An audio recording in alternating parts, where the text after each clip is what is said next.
İndi olsa hayal meyil öten zaman bilen devam edeli. Hayal meyil öten zaman näme demek? Hayal meyil Türkçesi hayal.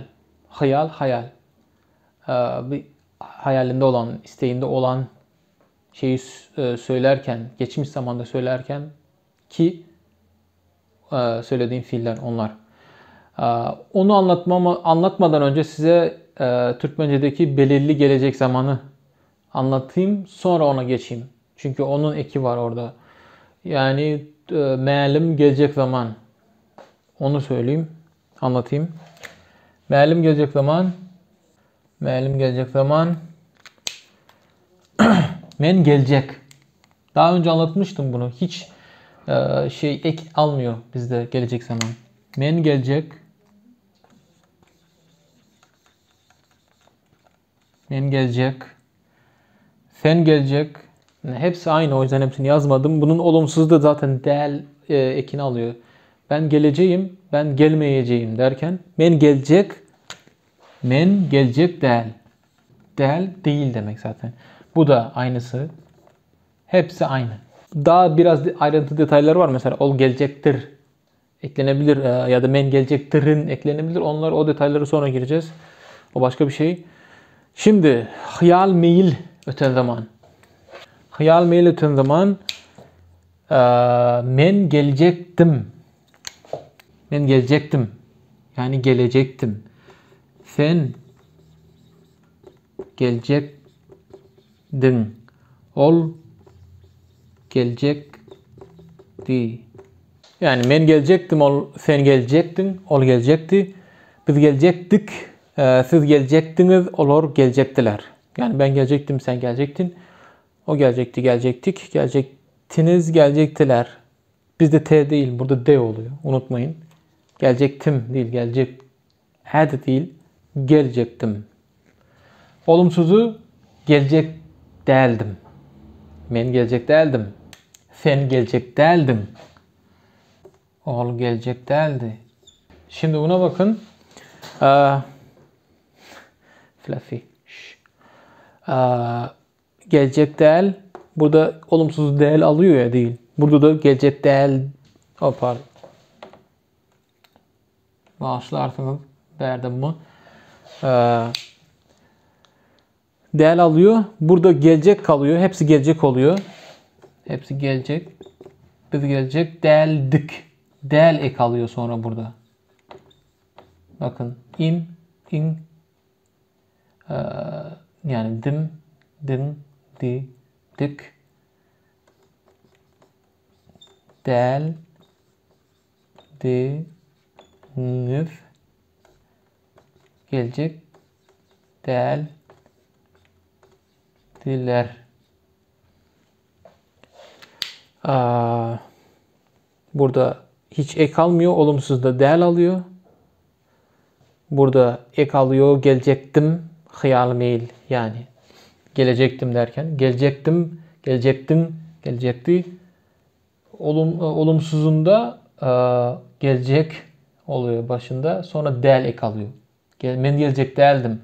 Sen gelecek değildin. Ol gelecek değildi. Biz gelecek değildik. Siz gelecek değildiniz. Olur gelecek değildiler. Yani. Bunun bu ince ünlülere bir örnek. Kalın ünlülere de almak ya da okumak derken ben alacaktım. Ben alacak değil. Sen alacak değil. Burada da alacaktım. Sen alacaktın. Ol alacaktı. Biz alacaktık. Siz alacaktınız. Olur alacaktılar. Olumsuzu da zaten. Ben alacak değildim. Sen alacak değildin. Ol alacak değildi. Biz alacak değildik. Siz alacak değildiniz. Olur alacak değildiler. Size bir sürpriz daha var. O tarafı silmeyeyim.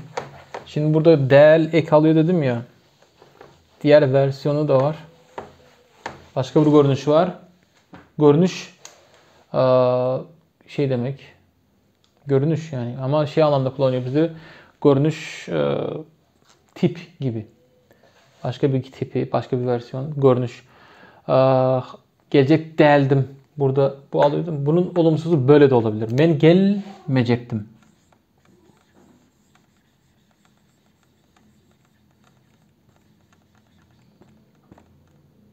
buraya alıyor. Sen gelmeyecektin.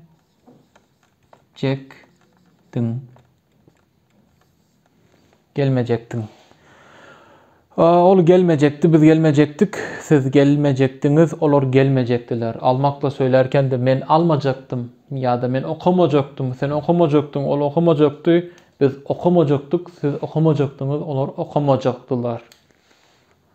Bu da olur, bu da olur. Unutmayın. Bunun soru şekli sadece sonra mı geliyor. Gelecektim, ben gelecektim mi? Gelecektin mi? Sen gelecektin mi?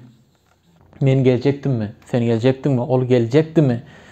Biz gelecektik mi? Siz gelecektiniz mi? Olur gelecektiler mi? Kalın ünlere bir örnek. Ben okuyacaktım mı? Sen okuyacaktın mı? Ol okuyacaktı mı? Biz okuyacaktık mı? Siz okuyacaktınız mı? Olur okuyacaktılar mı? Ve soru mı sonuna geliyor dedim ya. Burada. Araya gelen de oluyor. Konuşmada var. Gelecek midim? Gelecek midin? Gelecek miydi? Bunu da var. Burada araya geliyor. Bunu duyabilirsiniz. Gelecek midim? Gelecek midin? Ol gelecek miydi? Biz gelecek miydik? Ya da gelecektik mi? Öyle. Neyse devam. Yorumda görmüştüm ben. Biri demiş bu Türkmence'deki G telaffuzuyla ilgili ve K telaffuzu. Bakın ben tam anlatamadım mı bilmiyorum ama şöyle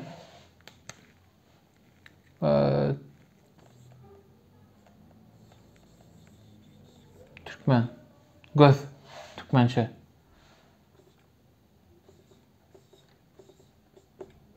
göz Türkçe. Bir de bu Türkçe Türkmence şeyine çok takılmayın. Türkmen Türkçesi de demen lazım. Bilmem ne. Bu şeylerle gelmeyin bana lütfen. Türkmençe Türkçe. Türkiye Türkçesi diye de uzatmayacağım. Türkçe deyince de Türkiye'deki konuşulan dil akla geliyor. Bu kadar şey yapmaya gerek yok. Neyse devam. Göz. Göz. Fark nerede biliyor musunuz? Bizim G yine IPA'ya gidiyorum. IPA'yı öğrenin. Bizim G velar olduğu için velar G olduğu için şeyde değil. Bu palatal. Türkçedeki G palatal. Burada. G. Bizdeki G. Göz. Onun için bizim Ö bile önde söylenmiyor. Merkezi Ö. Yani göz derken G zaten palatal olduğu için Ö de çok önde söyleniyor. Göz. Göz. Bizde ise G arkada olduğu için Ö de merkezi biraz arkada. Göz. Fark bunu demek istedim ben. Ve gelmek, gelmek. Burada bizim yine G arkada olduğu için, E'ler de kapalı olduğu için gelmek. G. Burada açık E olduğu için gelmek, gelmek, gelmek. Şöyle söyleniyor.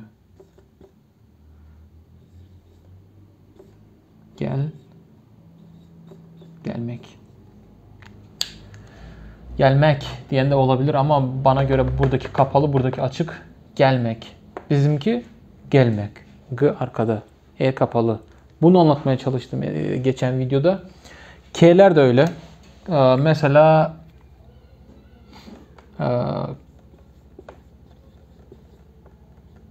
kesmek. Değil mi? Bizim K yine de arkada. Velar olduğu için kesmek. K. Kır. Kir. Burada i bizde merkezi, sizde Türkçe'de i önde. O yüzden K de palatal oluyor. Kir. Ki. Kır. K. Kır. İ'yi uzun söylesem bile ben kir diye söyleyebilirim. Şundan örnek vereyim. Bizde burada Girmek, değil mi? Girmek. Yine de. Çünkü çoğu diyecek ki bizde i çok önde söyleniyor. O yüzden g de yumuşak olması normal değil.